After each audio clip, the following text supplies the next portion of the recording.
Hi, I'm Alex Garcia, and thanks for joining us here at NTWC Live. It is a team effort between Bill Reed, Tim Smith, and I. We'd like to say thank you to a few groups that helped make this possible. It's USAA, South Padre Island Convention and Tourist Bureau, the Weather Company, and the Weather Boy.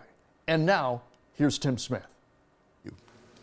Thank you, Alex, and good morning, everybody. Welcome back to NTWC Live. We are well ahead of the hurricane season, but we got a lot going on. This is going to be an exciting show today. We're so excited to have everybody here. We've got a long list of people that are on this call today because we're going to talk about what we're going to be doing here in just a couple of weeks on South Padre Island at the 2023 National Tropical Weather Conference. It's been a pretty quiet off season, fortunately, the way we like to have it, but normally at this time in the show, we go to Bill Reed for an update on the tropics, but Bill, there's nothing going on, of course. But how was your off season, Bill? Bill Reed? And you're muted. You're muted, Bill. That's a perfect way to start. That's the way we have to start, Bill. It doesn't matter. Middle of July and August, I'll still be forgetting to unmute it. But, no, good off season. Actually, I've been with the demise of the La Nina. I've been looking at the historical aspects of Gulf storms in a neutral and an El Nino year. If we go straight into I've only looked at the Texas aspect of it, and it's kind of a surprise to me is that the neutral years are by far the most prolific as far as impact in the Texas coast. I'll probably look at the rest of the Gulf before we get down to the conference, so I can needle Phil about why neutral is so potent in our Gulf of Mexico thing. But El Nino in Texas, the only significant hurricane since 1950 in the database was Audrey. And Audrey was really a Louisiana hurricane, but it did do some damage in far southeast Texas. But people in Texas should be rooting for El Nino, at least from the hurricane perspective. So you haven't really taken the winter off. You've been doing some science. I'm a weather nerd. I mean, it's a hobby now, though. So I'm never looking at this stuff after 9 in the evening. That's good. And back in the working days, I was up at like 5 cleaning out all the emails so I could go to work and actually do something meaningful. Now I get up at 5 because the damn dogs are barking. Drink coffee, read the news, and play cards with the wife. And before 9 o'clock, before you know it, it's 9 o'clock, and it's time to do something productive. Well, and here we are, 10 o'clock in the morning Central Time, and we have a whole bunch of people on this call today, Bill. A lot of people I'm anxious to hear from, not only today, but, of course, coming up at the conference, which begins in just a couple of weeks on South Padre Island at the Marriott Courtyard Hotel. And as always, I want to thank folks like USAA and South Padre Island for making this thing possible. Without them, we couldn't do this. And we welcome back Plylocks. They're back with us once again this year. And the Port of Brownsville, for those who are coming down, there's a tour of the Port of Brownsville during the conference. But, of course, the meat of the conference is all the meetings. And we've got some tremendous presentations this year. I think, we're going to have fun, but we're also going to learn a lot. And, today with us, we're going to have Josh Morganman, Matt Devitt, Heather Holback, Julie Rochman, Brian McNulty, Derek Herndon, Alan Seals, Austin Anderson, all with us today. So Bill, let's get to it. Who should we start with? Who was the first one on this morning? Let's go. Right? Didn't Heather jump on first? Heather was first here. So Heather Holback, good morning. How are you? Good morning. I'm doing great. How about you? Doing terrific. Heather, piloting into some of the storms last year. Talk to us about what you're going to talk to us about at the conference in a couple of weeks. Yeah, so I work with the NOAA Hurricane Hunters as one of the research scientists on board the plane. So I had the opportunity to fly into Hurricane Ian last year. So I'll give, some overviews of all of our flights into Ian and some of the interesting things we observed and learned, and also maybe talk about some of the small UAS that we deployed in Ian. Give us a hint. What was something there that was just, what was something about Ian that you just came out going, wow, that was unique and special? I think the way that it so rapidly started an eyewall replacement cycle after coming off of Cuba, and then, obviously we all know overnight after that it intensified so quickly, and then the next morning it was a beast, and they had some pretty crazy flights through it that next morning. And Bill, jump in on this anytime. We're just kind of going back and forth to open this up a little bit.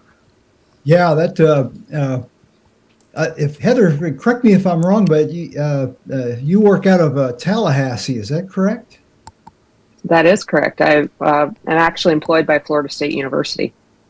Okay, that's an interesting. How does that work as far as the working arrangement with NOAA flying in the research mode? Are you a visiting scientist with them, or are you employed by both? So I'm considered a NOAA Cooperative Institute employee. So it's essentially a university contractor is the way that it's easiest to understand. So I am very much integrated into the NOAA team at the Atlantic Oceanographic and Meteorological Laboratory and their Hurricane Research Division. And so we're the scientists that staff the plane. We process dropsondes, make sure that all the radar data is getting off the plane correctly, and all of our science objectives are being completed. So the benefit for me is our planes are in Lakeland, Florida. So that's about halfway between here and where the lab is in Miami. So it doesn't take me any longer to get to the planes than it does for everybody else. That's great. What is your do you have a specific area of interest that you're focused on in your research? Yeah, I focus on remote sensing of surface winds. So I am the expert on the step frequency microwave radiometer for NOAA and HRD. So one of the main projects I've been working on over the last few years is trying to understand how the SFMR is actually performing in those really strong storms, and if we need to update anything with it. That's an interesting challenge, because I've always wondered exactly how do you know what the ground truth wind really is down low. It's definitely a challenge. I mean, 50 years ago when I was doing that, we flew below the clouds in the Navy, and it was a visual estimate of the sea state. I give you plus or minus 20 knots of my estimates. I don't think I was that good at it. Yeah, the exciting thing is we actually have a new experimental instrument that's giving us additional wind estimates about down to about 30 meters above the surface. So that's really giving us some neat insight into the whole vertical structure almost down to the surface. So when we compare that with the SFMR, we're learning a lot. And I forgot the name of on the unmanned vessels, if you will, that are in the ocean. Do they measure wind accurately, or are they too much in the turbulence layer? I think that's still a question we have with the sail drones. They've given us some pretty high wind observations, but one of the things we've been doing is trying to release dropsondes near them to try and help with that wind speed validation near the surface. Cool. Tim, you got any Yeah. No, we've got so many people on this screen. I want to keep moving, then we'll come back. And if you can stay, Heather, do. If you got to go. That's okay. We appreciate it because we've got a lot of people we want to talk to today. I think Matt was next in line. Matt came on, Matt Devitt in Wink in Florida. Matt, you had an experience last year. Let's talk a little bit about what you went through, and don't give away your presentation completely, but give us an idea what you're going to be sharing with us in a couple of weeks. Yeah, that was quite a storm. And the 5 years before went through Irma, and hands down, this was a more, at least for Southwest Florida, impactful storm, memorable storm, and one that we haven't seen to that caliber on record in terms of storm surge locally here in Southwest Florida. It also was our wettest tropical system on record, 27 inches for Grove City. And the worst part about it also was our deadliest storm in the state of Florida since 1935. And what I'm going to be talking about is the before, the during, and the after, and why the death toll was so high. And in terms of our communication, what can we do better potentially in the future? There, even one loss of life is one too many. And the death toll, as high as it was, is completely unacceptable, and there were way too many people that stayed along the coastline. as storm surge upwards of 13, 14. And I'm curious to see the official report on Ian within the next few weeks, how high they actually put it. We had a storm in Southwest Florida in 1873. It brought a storm tide of 14 feet to Punta Rassa, and it very likely with Ian, we were even higher than that. And that's why the destruction was so significant. And so what I'm going to be talking about during the presentation is all the elements that contributed to why this storm was so deadly and why it was so significant. And so that's really the meat and potatoes of the presentation. I also had a lot of things going on behind the scenes as well. We had, and for others that are in the business and broadcasting, I had advised Wink that we were in a storm surge zone and that we would likely be inundated by storm surge. And I think this was a common sentiment with others in the area. They said, "Oh, we've never had storm surge to that level, and we'll take our chances." Well, I think a lot of people I think they wish they could have done things differently. And I know with Wink, we unfortunately were inundated by storm surge. The good news is going forward, we will be moving inland. We are moving our entire station inland to the point where storm surge will never be a factor again. So there is some good that will be coming from Ian, but it was a case where Wink was advised. I told them that storm surge was going to be a dynamic, it was going to be an issue, and that the building would flood. And again, I think it was a common sentiment that, Southwest Florida, a lot of the coastal residents have not seen storm surge like this. And, if I had $1 for every single time I've heard this where, it was going to go to Tampa, when in reality, Lee County never left the cone. The threat never left Lee County. And unfortunately for many, we found out what happened later. So that's essentially what I'm going to be talking about, is the preparation before, the forecast before, what happened during the storm. And then, I just yesterday on my way home from work and to work as well, we still have hundreds, thousands with blue tarps on their roofs from this hurricane. So the cleanup is going to take time. That's awesome. Have you heard a figure yet on an estimate of what percentage of the people in the mandatory evacuation zones actually left? I do not. I will tell you that Hertz Arena, one of our biggest facilities, it wasn't even close to capacity of coastal residents that, all they needed to go was 20 miles east and inland and to get away from the water. And the fact that Hertz Arena, one of our largest storm shelters in Southwest Florida, was not even near capacity, it's discouraging. And I know in the future now, and I've heard this from countless viewers, that even if something remotely spins or even threatens Southwest Florida, they're not going to take a chance anymore.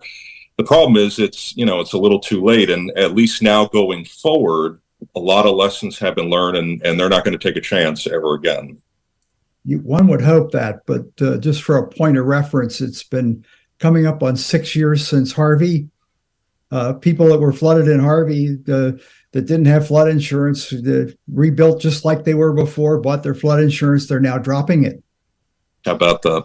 The memory softens 5 years down the road. It's just, even less in some cases. And we're getting a lot of fight and pushback about the county, Harris County and the city of Houston upping their base elevation for development to the 500-year event.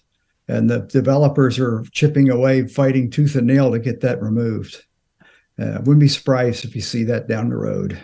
What was also pretty significant, and I know we have so many talkers, I'll keep it short and sweet here, the significance in the damage range between, let's say, the older homes, 1960s, 1970s, and then fast forwarding to now. I literally, call it bad luck, but I built my home this past summer in a community called Babcock Ranch in southeastern Charlotte County. And it was absolutely remarkable. I actually got hit with the eastern eye wall, and I would gauge our wind gusts about 100 to 120. and my community never lost power. We have our own water network. We had clean water. And so what actually happened was the rest of my weather team, they did not have power. They did not have clean water. I have a 7-person weather team. We actually had 5 of the members stay at my house for 2 weeks. And you know, we had to shack up. We got to know each other a lot better, but you do what you got to do. And it was, you know, and we also were broadcasting at a remote site after the storm took out our main building, and it was thankfully right across the street. So, but you do what you got to do, and you look after your team, and in many ways they're our family, and that's what we did. And that's just one of the many topics that I'm going to talk about during the presentation. Great job, Matt. We look forward to hearing what you have to say, and we look forward to welcoming you to South Texas once again. So that's going to be good. I'm excited about all these presentations. One of our longtime guests, who I think was next on the call, so we'll go there, Austin Anderson. Austin, you're playing a big role in the conference again this year, including our student conference on Wednesday, doing a presentation there. But I got to tell a story, and I hope you don't mind that I tell this story. I think it was our second conference that we were at the Hilton on South Padre Island, and you just kind of wandered in and you were talking, and we're like, who is this guy, you know? And we found out that you did a little shooting, just a little bit, a lot of shooting, and so we welcomed you and you did some shooting for us. And then the next day you were back, and we said, well, where did you stay? And you said, well, on the beach. I slept on the beach. What else? No, we'll get your room. We'll get your room. But we're so glad that you've been part of the program ever since and playing a big role in National Tropical Weather Conference. So good morning, Austin. And what are you going to share with us when you get down here? We'll get your room this time. Oh, thank you, Tim. I'm so excited about this year coming up and presenting. I have some ideas, especially for the students, about how to be a network cameraman and cover weather safely. And so I'm going to be talking about the first day to the students about my career and how it's happened that I wound up covering more weather events than most. And then I've got a presentation coming up on Friday where a lot of talk will be about how to survive a hurricane and do it safely with your camera gear and the techniques I've learned over 30 years of doing this. And then I'm, listening to your report about Harvey. I was in Harvey working for the Weather Channel, and KHOU flooded. I remember, in addition to Wink, y'all remember that from Harvey. And I was in working for the Weather Channel in Ian in Florida, and it was interesting how the whole storm had rapidly intensified, and we were starting out in Tampa.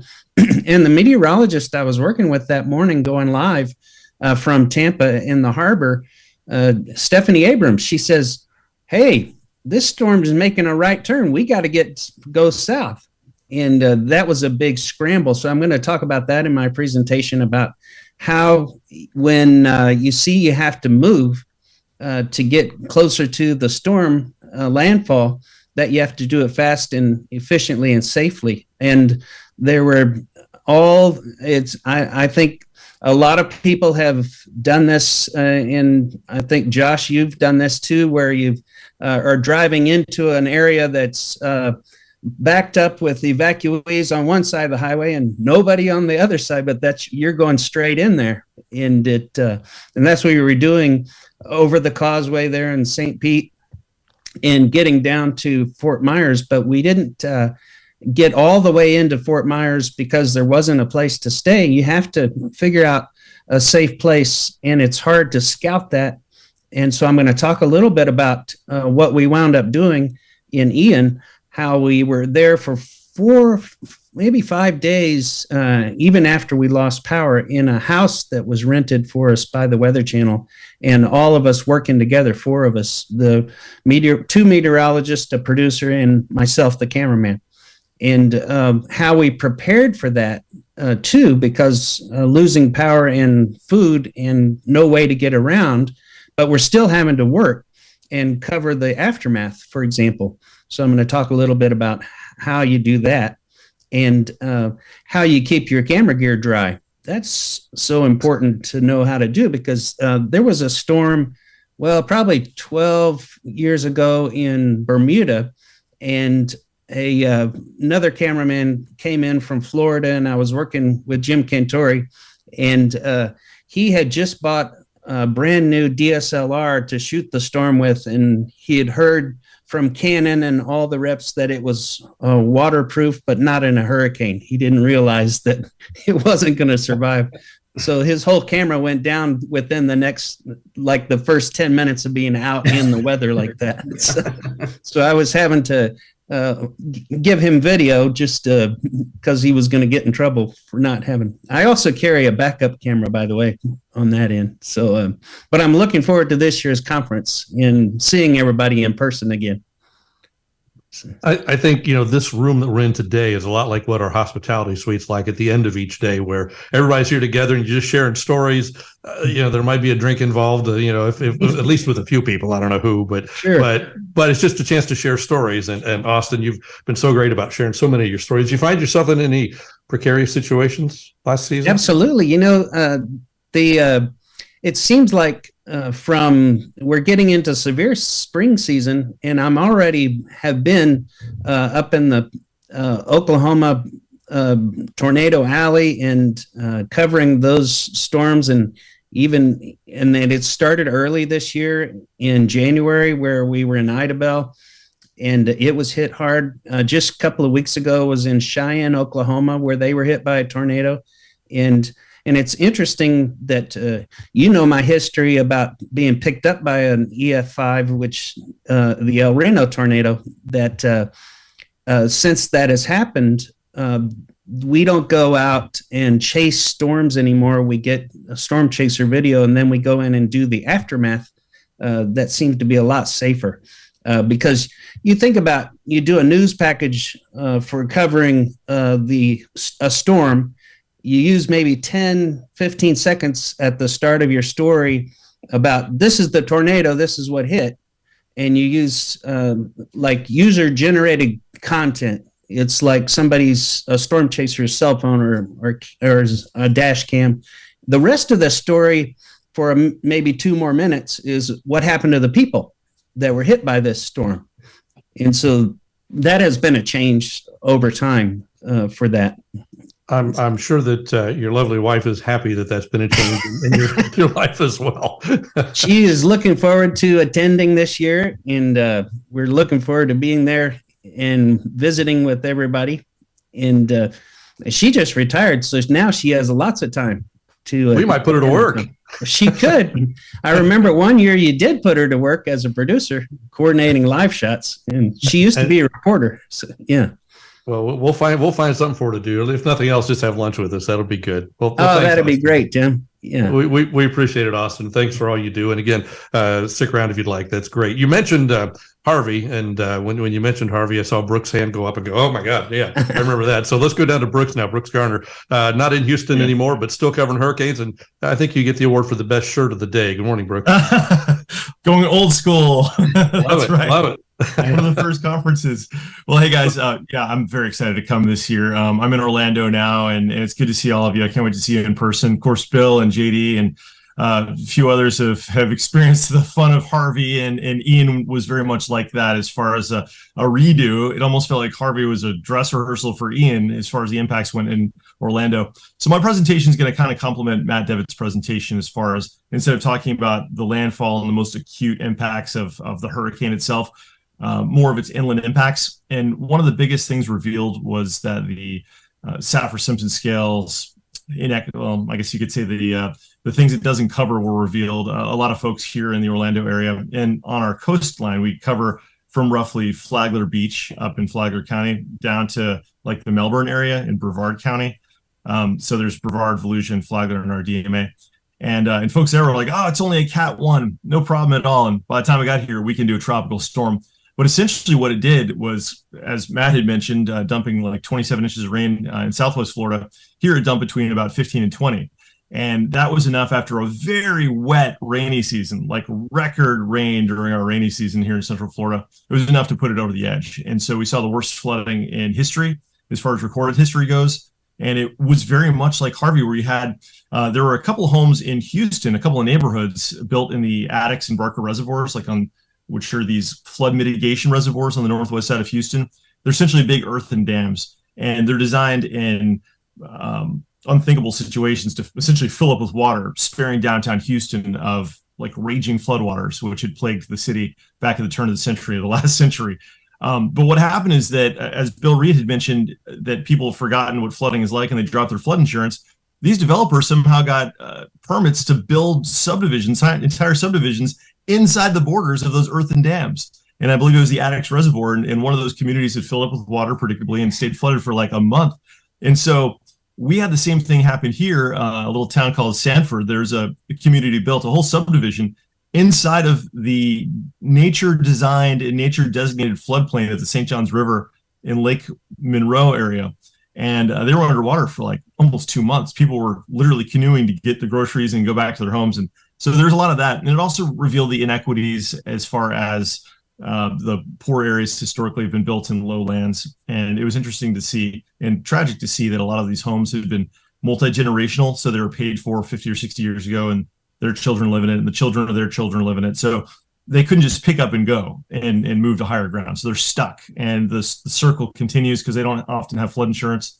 In fact, my research revealed that less than 10% of residents in Central Florida have flood insurance. And so a lot of the damage that happened is out of pocket, and people, it's just adding to it because now the insurance companies are upping rates and all of this stuff. It also revealed the normalcy bias that I first learned about during Harvey.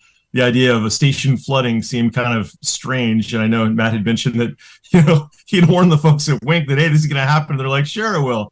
Well, same thing happened at KHOU, where it was like, there's no way the Buffalo Bayou, which is the major drainage ditch going through downtown Houston, would possibly flood and then rise up and flood the station. But KHOU had been there for like 57 years. Dan Rather came through KHOU, and just to give you an idea of the hollowed history, and now it's gone. It's just a grassy field, and so they moved it to higher ground.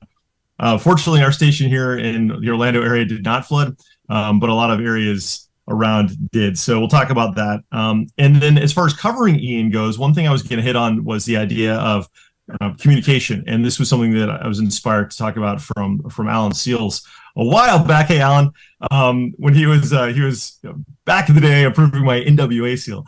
And thank you, by the way. And he offered very great advice.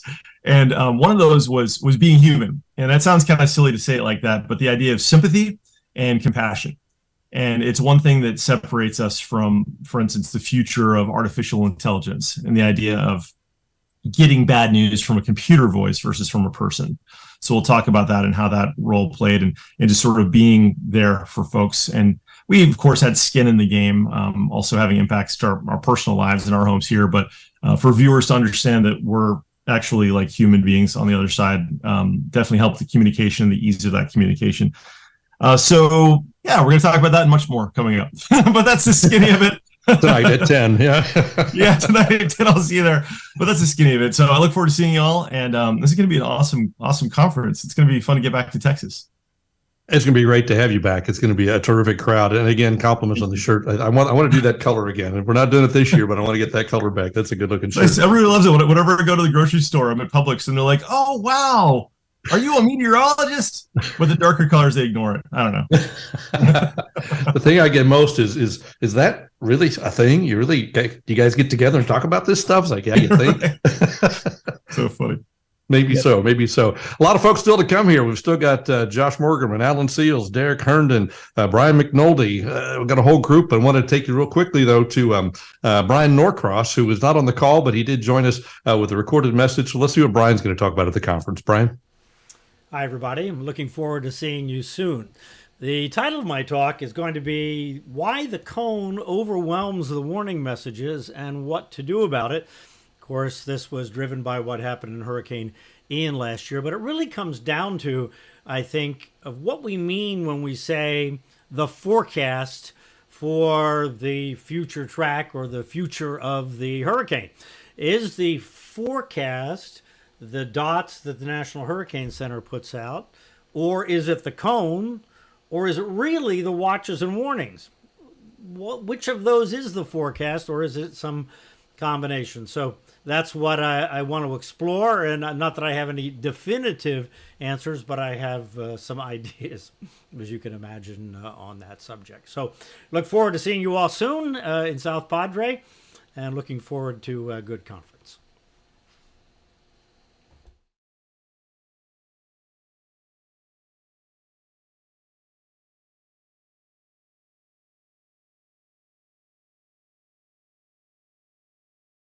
Brian Norcross for that. Looking forward to having Brian back to be part of the conference once again. Brian's been a loyal member of this community for a long time, and we appreciate what he does. And going all the way back to Hurricane Andrew in Florida a very long time ago. Let's stick with the theme of Brian's. Let's go to Brian McNulty now. And good morning, Brian. It's good to see you again. You were on our program, I don't know when it was, a few months ago, and we really learned a lot when you were with us. What are you going to talk about this year? You've got an exciting presentation, I think. Good morning. Yeah, thanks. Certainly appreciate the invitation. This will actually be my first time attending this conference. I don't know how that is, but it is what it is. So I'm super excited. So I'm going to talk about something that's not really my work. So I'm a senior research associate at the University of Miami. I do high resolution numerical modeling. I'm doing a project on hurricane hazard communication and misunderstanding. But I'm actually going to talk about the history of Atlantic tropical cyclone names and kind of a history of how and when they've been retired. And the reason I picked that is it comes up every single year. I get loads of questions from people about that topic. So it's one of those like relatively lighthearted topics, but there will be new tidbits in it. I've been actively scrounging around to dig new little odds and ends up that no one has had the answer to yet, because I've been scrounging and trying to find people who know. And it's one of those you're talking about naming and retired names and all that. It's kind of been done here and there. So, but I'm going to cover it in pretty good depth. And like I said, there's a few little new pieces that I've been able to scrounge up. I think it'll be a nice kind of big picture look at that topic. Maybe you can find out for us how they came up with the name Freddie for an Indian Ocean storm. Yeah, that's it does seem a little bit out of place, doesn't it? No. Well, that's going to be a great presentation. Looking forward to that. And Brian, we appreciate you were on. I mean, it's been 6 months ago, probably, on this program, and we appreciate your insight. And it was a fascinating presentation. So we're looking forward to having you on for the first time. And being part of it. So we appreciate that. Again, everybody that's here, you're welcome to jump in again if you have questions for anybody else as we go along, because we've got so many people to talk to today. Derek, are you still here anywhere? Derek, I'm looking at my screen trying to find. There you are. Okay, we got so many faces up here. Derek Herndon, good morning. How are you, buddy? Hey, good morning. Good morning from less chilly Wisconsin. You know, it's warming up here a little bit. We hit the 50s yesterday, so that's moving in the right direction for us. Well, you take it, right? I think everybody else here is in a more tropical climate, probably. So you're kind of the lone northerner up there, probably. Talk about what you're going to talk about. I'm looking forward to hearing what you have to say too. It's always good. Sure. Yeah. So I'm at the University of Wisconsin. For folks who don't know, my Vern Dvorak last year, and of course the Dvorak technique is a very impactful method that's been used for satellite intensity estimates of tropical cyclones for so long. So I think I wanted to start off with a little bit of a discussion about his impact and his legacy on tropical cyclone, into kind of some of what the current methods are. So I'm really, all these talks that we're talking about here so far are all kind of at the ground level. We're going to kind of step back a little bit and look at tropical cyclones from the satellite perspective. And I want to talk a little bit about some of the new techniques that we're developing. So kind of contrasting what Dvorak did with what's come along in recent years with some of the new satellite launches, both the geostationary satellites, the polar orbiting satellites, kind of a multispectral look at that, microwave imagery, all of that. We have some very cool new tools that are coming online. Synthetic aperture radar is becoming very useful for looking at storms and looking at those winds. So we've been having this discussion. Heather was on a little while ago talking about SFMR. And, the SFMR is one of the tools we use to kind of validate some of these satellite remote sensings. Josh, who's also going to talk, is also some validation for us. Sometimes we don't get observations in any of these tropical cyclones because we're not flying into them, but we have storm chasers who provide us observations and ground truth. And I can talk a little bit about how that plays a role in validating our satellite estimates, which we can then, kind of tweak a little bit and make better from those observations. The other area that I'll probably talk about too is structure changes of tropical cyclones. So eyewall replacement cycles. Ian's eyewall replacement cycle was very impactful for South Florida in terms of the storm surge and the change in the storm size. I can talk a little bit about some of the tools that we use at the University of Wisconsin's SIMS group to estimate when those types of structure changes will occur, and how the forecasters use that information. So what if you know an ERC is going to happen? What do you do with that information? How does that change your forecast in any way? Another thing that I'll hit on as well is, you can't open up a browser and look at a web page without seeing some new AI thing that's coming along. Well, we have some of those as well. We have some new machine learning based tools to estimate different aspects of tropical cyclones. So I'll talk a little bit about how the role of AI is playing and impacting the estimates of tropical cyclone intensity and structure changes. And really, one of the big things we think AI could be really helpful for is changes, rapid intensity changes. So that's something that's very key for the forecast agencies, both the National Hurricane Center and, of course, the other global warning agencies, understanding when a tropical cyclone is going to undergo these changes in intensity that are rapid. And so I'll talk a little bit about some of the AI tools that we're developing for that work. I don't know how we're going to cram all this stuff into 2.5 days. Yep. And you're going to get all that into your presentation. It's going to be great. And the only thing I can guarantee is it'll be warmer here when you get here than it is in Wisconsin. Yes. Be happy I'm looking with forward to that. Good. We appreciate Derek. We appreciate you coming down. And one of the big things that happens every year at this conference is Dr. Klotzbach issues his forecast. We're going to hear from him in just a minute because he's not with us on the call today. We've got a message from him, so we'll get to that in a second. Before we get there, though, I want to go to John Dawson. John, I see you over there waiting patiently in your corner. Good morning and welcome to the program. And talk about what you're planning for NTWC this year. Yeah, I'm excited to get back and to hear everybody talk, and I have an opportunity to say a few things myself. And Alex is sort of entitled, I noticed on the schedule, preparing the public is what the title is. And I think it's just an opportunity for me to get in front of a few folks and say a few things that I've heard from the public, of course, and a part of that preparation. And my focus will be the segment that I do in our on air, which is called the Hurricane Gear Test. And it's a fun segment, but also I think it's pretty useful and pretty informative, in which I take a specific item that would be used for hurricane preparedness in some way, and then I kind of give it a review, and then I give it a rating at the end on my hurricane kit priority scale.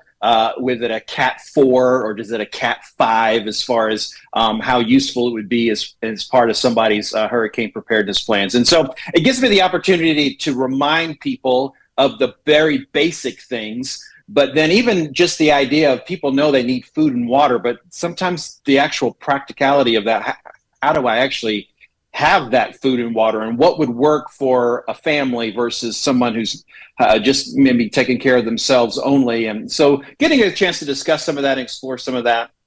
And then, of course, just present some maybe non-traditional ideas that can also be out there and sort of look at those. So I'll bring a few things. It'll be a little show and tell. That's always fun. And also, again, just sort of discuss some of those things that I've gotten feedback, with when you post kind of stuff online, you get to read a lot of feedback and kind of hear about that. So that's pretty much what I'm going to do. Again, talk about my segment, specifically the Hurricane Gear Test, and again, sort of incorporate that with a little bit of just trying to get the public to stop for a minute and think about preparedness and what that might look like for their lives.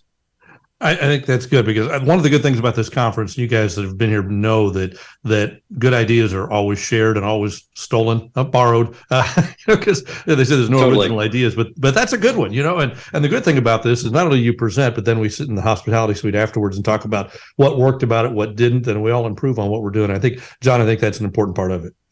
Sure.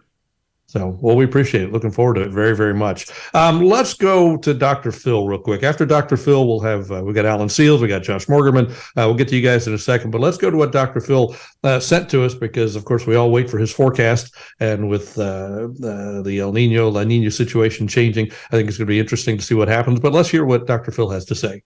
And this morning we have Phil Klotzbach with us. You know, Phil's always the highlight of the conference. We always look forward to what he's going to say and what we've got coming. But, you know, there's a lot of things happening this time around. Phil, what can you tease us with? Yeah, well, thanks so much, Alex, and thanks so much for having me down. I'm looking forward to hopefully seeing lots of you in person for the 2023 National Tropical Weather Conference. Let's see, we'll start at the beginning of the slide deck.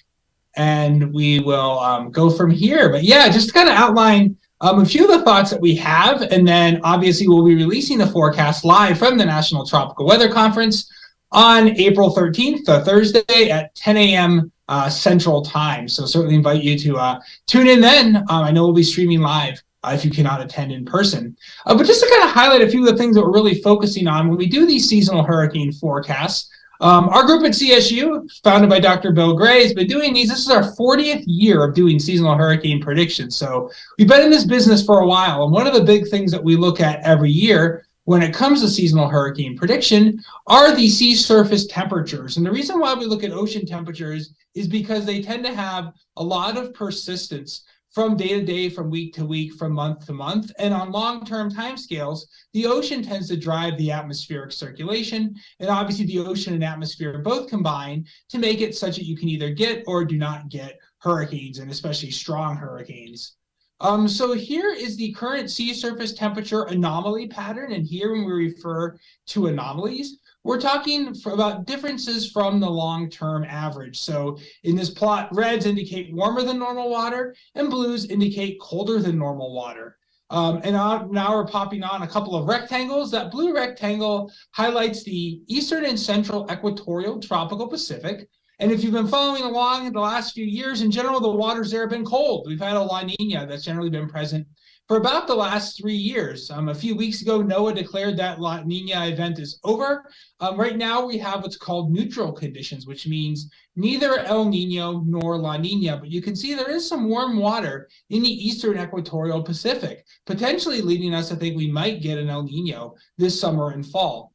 Another player, though, obviously, when it comes to hurricanes in the Atlantic, is what's going on in the Atlantic Ocean. That red rectangle highlights what's known as the main development region. That is, as you would expect from the name, where most of the hurricanes form and intensify in the Atlantic. And right now the waters there are also running warmer than normal. You also will note, obviously, very warm waters in the Gulf of Mexico. That doesn't typically correlate with seasonal hurricane activity, but just something to note. And then also you'll see a lot of warmth in the subtropical Eastern Atlantic, and that can play a role. And I'll talk a little more about that in a minute. But I wanted to start by briefly outlining El Nino versus La Nina. And so, you know, this is obviously in the tropical Pacific, and we're focused on hurricanes thousands of miles away. But these large-scale climate phenomena in central tropical Pacific, that occurs when you have warmer than normal waters in that region. Alternatively, La Nina is basically the opposite. You have colder than normal waters in the eastern and central equatorial tropical Pacific. However, you know, obviously the question is, why would something going on in the tropical Pacific Ocean impact hurricanes in the Atlantic Ocean thousands of miles away? And through research with Dr. Bill Gray, who founded the seasonal forecast, and others did, they found that it was through changes in what's known as vertical wind shear. Vertical wind shear is a change in wind direction and speed with height in the atmosphere. So in the Atlantic Ocean, your winds near the ocean's surface blow out of the east. Your winds higher up in the atmosphere, say 20, 30,000 feet, blow out of the west. So if we think about this in a vertical cross-section, we have shear. Low-level winds blowing one direction, upper-level winds blowing another direction. In an El Nino, you tend to get slightly stronger lower-level winds, so winds out of the east, but much stronger upper-level westerly winds tends to really ramp up your vertical wind shear, and that's detrimental for hurricane formation and intensification. Because too much shear tends to tilt the hurricane circulation, and you're less likely to get the pressure fall that you need to get the wind acceleration that is associated with hurricanes. Also, when you have a lot of shear, that tends to bring in a lot of dry air, which squelches the thunderstorms that are the building blocks of the hurricanes. So NOAA put out their outlook for probabilistic outlook for El Nino. And so here the black arrow highlights August through October, the peak 3 months of the Atlantic hurricane season. About 90% of your hurricane activity occurs during these 3 months. And if we look here, we can see a little over 60% chance of El Nino for August through October. Note that's not 100%. There's certainly still a reasonably high probability for neutral conditions, which is, again, neither El Nino nor La Nina. The odds of La Nina obviously are very, very small for this hurricane season. However, if we have neutral conditions and the Atlantic is warm, you can end up with a very, very busy season. So whether we get to El Nino or not is critical, and that'll be one of the things we'll be looking at very, very closely in the next few weeks as we prepare our first seasonal hurricane outlook. Here's the current model suite. So the model predictions for El Nino versus La Nina. And so you can see none of the models are calling for La Nina, as you would expect given the NOAA's probabilities. There are some calling for neutral, while a lot are calling for El Nino. And again, here that black arrow highlights August through October.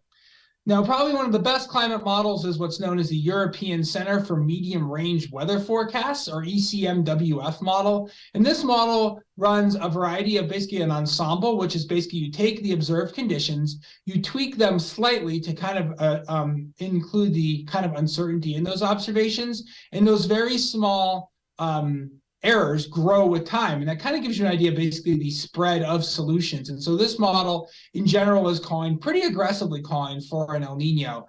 However, the European Center model has tended to be relatively aggressive at El Nino over from what's been observed the last few years. So just because the European Center model is calling for El Nino doesn't mean it's going to happen. There's a lot of uncertainty with El Nino versus La Nina predictions during the spring months. So that's something to keep in mind when you're looking at these types of predictions. I did want to draw your attention to what's going on in the Atlantic Ocean as well. As I mentioned before, the Gulf of Mexico is obviously very warm. However, you also see a lot of warmth in the eastern and central tropical and subtropical Atlantic. And especially in the subtropical Atlantic, I think that's an area we're going to be monitoring very, very closely.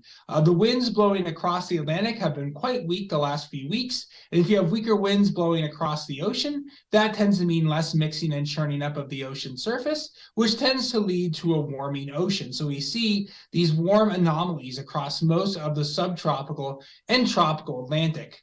Now, if we look historically at the correlations between sea surface temperatures during the month of March and Atlantic accumulated cyclone energy, which is an integrated metric accounting for storm frequency, intensity, and duration, you see fairly robust correlations off of the coast of Spain down all the way off to the coast of Morocco. And so there's some question, why would something going on in the subtropical Atlantic be important? And basically, the way that this works is that when you have warm waters in the subtropical Atlantic, that tends to be associated with lower pressures. That means you have a weaker high pressure area near the Azores. And if you have a weaker high pressure area, that tends to be associated with weaker winds blowing across the tropical Atlantic for the next several months. And those weaker winds mean less mixing and churning up of the tropical Atlantic, which leads to warming of the tropical Atlantic. And obviously, hurricanes feed off of warm ocean water, so the warmer the ocean in general, the busier the Atlantic hurricane season. So that's something we're going to certainly be very closely watching, especially if we don't get a robust El Nino event. And that's certainly something we're going to be monitoring very, very closely here in the next few weeks. Just to highlight one other thing, here's a forecast of sea surface temperature anomalies from the European Center model for July through September, which is as far out as they currently go. So just to kind of draw your attention, again, we do see a pretty robust El Nino. If the El Nino were this warm, likely regardless of how warm the Atlantic was, the Atlantic season would be quieter because we have a pretty strong El Nino. However, if the El Nino is not as strong as predicted, or if it just ends up being neutral, and the Atlantic ends up being 0.5 degree Celsius to 1 degree Celsius warmer than normal, we could potentially be seeing quite a busy season. So I know it sounds like a lot of hedging, but there is a lot of uncertainty. We're still in March. We still even have a few weeks to go till our first outlook. And then, our outlooks, we do update them over the course of the season, because as we get closer to the peak of the season, our forecasts show more skill. There's just less uncertainty in how the atmosphere ocean system is going to behave. And again, to highlight, we'll be putting out our first seasonal forecast live from the National Tropical Weather Conference on the 13th of April. We'll then update it on the 1st of June. put out another update on the 6th of July and a final update on the 3rd of August. And again, even though the 3rd of August is 2 months into the hurricane season, about 95% of your major hurricane activity occurs after that date. That gives us one last shot to kind of fine tune the forecast, or to really change our forecast if we realize we really messed up until then. It's one last shot at a mulligan. So with that, I'll try to discuss anything more with Alex, and hopefully we'll get to see some of you in person and the rest of you online for the first seasonal forecast on the 13th of April. So thank you. Thank you there, Phil. Wow. I mean, that's some big thinking about it. And I guess the big thing is the El Nino thing. If that thing really pops up with the European side of it, we could be seeing something really different out there than what we've seen over the last few years. Yeah, I mean, I think it's a fair bet to say it's certainly not going to be like the last 3 years when we really had these very pronounced La Nina conditions.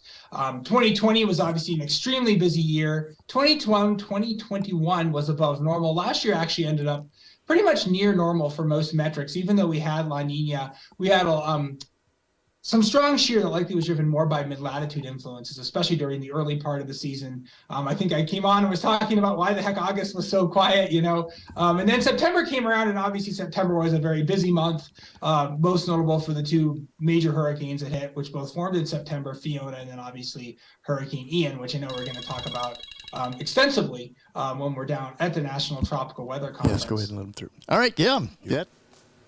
The real Dr. Phil Klossbach, cramming more into 5 minutes than most of us can present in an hour and a half. So thank you, Dr. Phil. We really look forward to your presentation again this year. Dr. Phil, and then back to Dr. Gray, been issuing the seasonal forecast at the National Tropical Weather Conference for a long time, and we appreciate that, and look forward to seeing Dr. Phil in place once again. Alan Seals with us today. Good morning, Alan. Good to see you, buddy. Good morning. Thanks for having me. And as my disclaimer, I've only been up like an hour and 15 minutes based on my normal work schedule, but I'm excited. We're glad to have you here, and we'll forgive anything. We got to forgive this whole group for something, I'm sure. So it's good to have you. What are you going to talk about this year? We're so glad to have you coming down to the conference again. Yeah, it's been a while since I've been there, and my focus is going to be on communication. We have a lot of technology, a lot of science that helps us as, I'm sharing my screen right here. It helps us as scientists understand what's going on with tropical weather and forecast it. And we all know the forecasts are way better than they used to be. However, time after time, storm after storm, people say, I didn't expect that. So I'm focusing on how we deliver information. And even though it's geared toward weather broadcasters, it also goes to emergency managers. It goes to the National Hurricane Center. It's all about messaging and communication. So my presentation has two parts. It's about seeing what we see and hearing what we hear. And a lot of us as weather geeks, our brains work a little differently than other people. So sometimes something that makes so much sense to us makes no sense to other folks, including the words we use, the graphics we use. So I did a couple of things. This was one of the benefits of COVID. I had a little more extra time. I didn't go out and do as many school visits. So amongst my weather team at my station, we had conversations like on this graphic. It's a common style graphic you'll see in TV weather forecasts, but there's a lot of information here. And most of us know exactly where to put our eye to find what we need. And we know how to decipher what's important and what's not important. And we know what the cone means and what it doesn't mean. But this was just one example where I did a mini focus group just asking ordinary people, what does this mean to you? So I'm not going to give away the answers. But then I did another focus group with 6 different people, people I know, both young and old, teenagers up to retirees. And I showed them these 4 commonly used weather graphics. And I asked the same questions. What does this mean? What does this tell you? And the answers will surprise you, because as meteorologists, we would say, how could you possibly think that by looking at this? But it is interesting how people process information. So that's the visual part of what we do. Now with new technology, what's interesting, scary, and fun and funny is, for example, at my station, we have auto-generated captioning, closed captioning. And even with human captioning, where someone's listening to you and trying to type what you're saying, what they type rarely matches what you're saying because of homonyms, for example. This was a phrase I typed in. I have Adobe Premiere where I edit video, and Premiere now will caption your text. It's basically speech to text. And I spoke that phrase, morning Virga, the derecho arrived. It put in the derecho. So for people who are trying to get information, looking at TV but not listening to it, and they're reading the captioning, they have no clue what's going on there. The other thing I did, randomly, I chose 5 weather broadcasters off of YouTube. I downloaded their segments. I took the captioning that YouTube generates, the auto-generated captioning of the words that were spoken, and I did a bunch of things with them. First of all, I laid out the sound waves and just looked at them. And what's really cool here is a lot of us, if someone says, hey, you said that wrong, you said, no, it didn't. It sounded right to my ear. But when you look at the technical amplitude and the wave of your audio files, you can see things that you won't hear just by the way your brain processes information. So you can hear when you have a click in your tongue. You can see how few pauses most of us have when we're delivering information. And one of the most important things I did with the data, I generated a speech rate. And the average speech rate, as I was looking online, the average speech rate is about 150 words per minute. Let's see. Oops. Let's get back here. But no surprise, a lot of weather broadcasters are way over 150 words per minute. And we know there's a point where that's not effective, even though we think that we got it all out there, but the average person can't process it. So those are just some of the cool things that I'm going to talk about in my presentation. This is groundbreaking stuff. I just love the work that you're doing, the work that you've done in the past, and all about messaging and how important that message is. And I'm excited to hear the answers to those questions. I'm guessing you were surprised by some. You have to have been surprised by some of the things you heard. Oh, yeah. Oh, the responses from the public, way surprised and a little disappointed, because these were my nephews, my cousins, people I know who I thought would be a little more weather savvy just because they associate with me, but they're human. And it really was something to see how people interpret those graphics, which we take it for granted that people understand it. But based on my research, there are very few graphics that they really understand. Yeah, wow. You were giving them, by the way you were doing that, you were giving them a fairly large amount of time to look at it. When you guys show them on the air, it's in rapid succession, and I do the same thing with my relatives and friends. They have no idea what you guys are talking about. Yeah. And actually, now that you mention that, I may have to calculate, and I have the data. I could calculate how long a graphic was up. So I may add that. Wow. Terrific stuff. Can't wait. And look forward to seeing you, Alan, back here on South Padre in just a couple of weeks. Thank you. We appreciate your time. Getting to Josh Morgan in just a second. Before we do that, Julie's here with us now. And Julie, thank you for joining us from wherever you are. I don't know where in the world you are today. Good morning. You're muted, though, I think. Good morning. There we go. Yeah, sorry. I was trying to get the mute button off. I'm in Albuquerque, so about as far away from hurricanes as I could get. But happy to join you all this morning. So I'm going to save my video for my presentation because it's houses being blown apart, which is always fun to see. So I'll be focused, because my background is being the CEO of the Insurance Institute for Business and Home Safety. I'll be focusing on what building science can teach us about resilience to tropical storms, both new and existing properties, why we're still so vulnerable in 2023. You'd think after the number of storms we've had making landfall in recent years that we'd be doing a better job of putting the pieces of communities back together in more resilient ways. And in some places we are, and in some places, disaster amnesia sets in, and the farther in time and space you get away from the storm, the fewer people actually want to change things. And we still have to fight against the mentality that I just want what I had the way I had it. I want the boardwalk back. I want the dunes back. I want everything back the way it was, which is not the best way to think about things going forward. So we'll talk about building science